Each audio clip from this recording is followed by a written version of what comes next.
ॐ सोमनाथाय नमः। ॐ मल्लिकार्जुनाय नमः। ॐ महाकालेश्वराय नमः।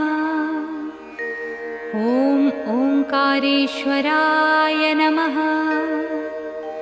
ॐ वैद्यनाथाय नमः। ॐ भीमशंकराय नमः। ॐ रामेश्वराय नमः। ॐ नागेश्वराय नमः। ॐ विश्वेश्वराय नमः। ॐ त्र्यंबकेश्वराय नमः। ॐ केदारेश्वराय नमः। ॐ भुस्मेश्वराय नमः।